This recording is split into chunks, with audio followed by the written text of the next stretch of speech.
All right, I know a lot of you struggle with balancing your nutrition and feeling bad about having certain foods because the culture that we live in has told you that if you have this, you're bad, or if you have cookies, you should feel shame, or you should feel bad about yourself because you wanted something that was sweet or that wasn't healthy.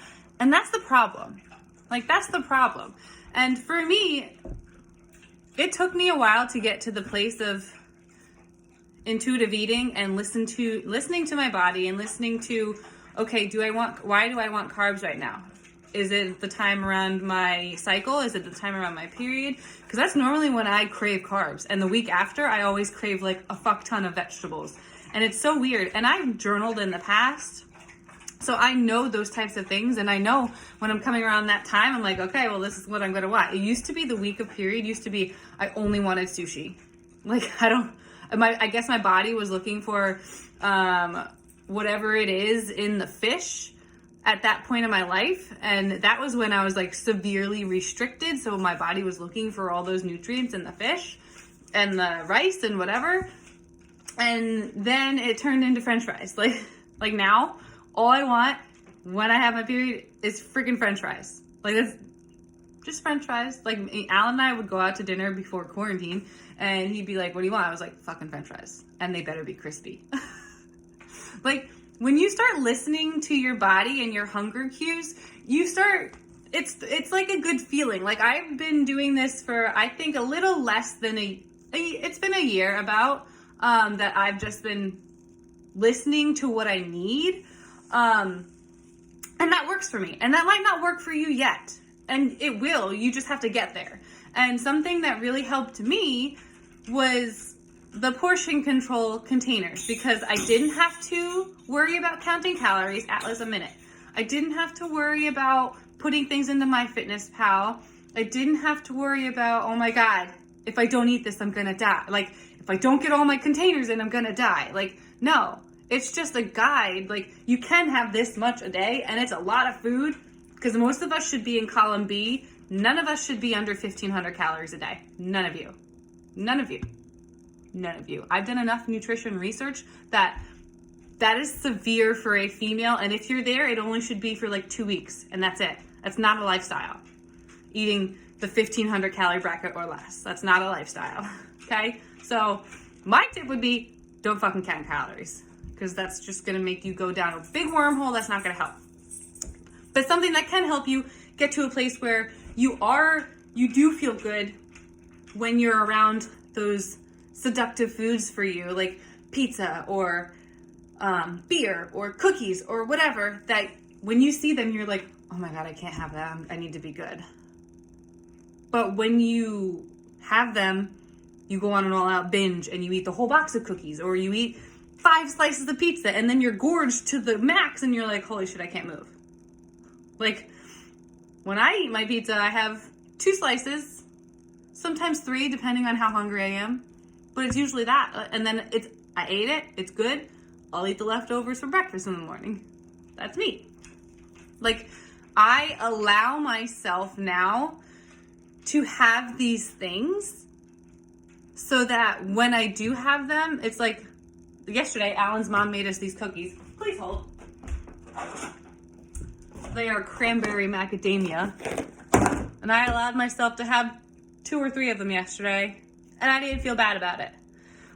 Now, there was a part of my brain that was like, Caitlin, you had all these cookies. You can't have potatoes for dinner. I was like, fuck that. I'm eating potatoes. I was like, why are you even thinking about that? Because that's the disordered brain and all the food police and all the things in society telling you that you can't have it and you're bad. That shame needs to go. Yes, there are foods that are better for you than cookies. Obviously. But I wanted one yesterday. They were really fucking good. I savored that feeling. I ate it and I felt satisfied and I was good. I was good to go. So my biggest tip to you to be able to get to this place of peace with food and balance with yourself and find a happy medium of liking to eat the healthy foods and letting your body eat these things is look at the containers, okay? You don't have to eat all the food that the containers give you every day. And it doesn't have to be balanced every day, because it's not going to be. You're going to crave different things each day, depending on what your body needs, depending on what nutrients that you don't have in your body. And that's why Shakeology is so good, because people just think it's a protein shake, when really it's like, there's more vegetables in it than there is protein. Like, it's so much better for you than just, I used to drink PE Science protein, and that was full of sugar and shit. It was really good, but it was full of sugar and shit. And Shakeology is full of good shit and is less protein than that. Like, we don't need that much protein as females. We don't need that much protein.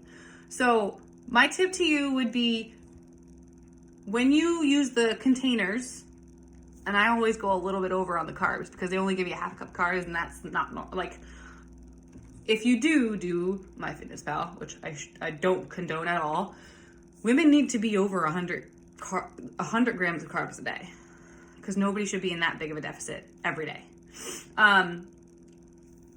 Look at the containers. Sorry, scroll brain. Look at the containers when you put them on your plate. Start to visualize what your plate should look like. Start to say, oh, I should be mostly vegetables. I can have a little bit of carbs, which is the other half of my plate. And then where's my protein? And if you are a vegan or a vegetarian, what protein are you using? Are you using tofu? Be careful of that. There's a lot of soy in tofu. Are you using black beans, or what are you using? Like, look at your proteins, look at your carbs, look at your fats, because those are the main things that our body needs. Some days you're not going to have protein. Sometimes you might just have potatoes and vegetables, because some days I do that when Alan is working. Some days I will do high vegetarian meals the whole day, just because that's what I need, and I won't have protein. Some days I'll do protein in the morning and protein for dinner and only have vegetables for lunch. Like, start experimenting with your body and see how you feel. If you feel good after a meal, keep doing that, right? If you feel gassy and stuff after a meal, take a look at what you ate, because maybe you have a sensitivity to dairy. Maybe it's something in the bread that you're eating. Maybe it's you're having too much cheese or something, right? Take a look at the things, evaluate. Do a food journal for a week. Right after every meal, this is how I felt. Did you gorge yourself after a meal because you had way too much, because it was a food that you have deemed that you can't eat? Start doing those things. And I have been working through the Intuitive Eating Workbook. It's literally $14 on Amazon. So if anybody wants to get that, I'll do it with you. I'm also doing intuitive eating coaching classes right now, so I'll be able to help you guys even more down the road. But that's my tip to you. Start visualizing your plate. Start allowing yourself to allow yourself to have those foods.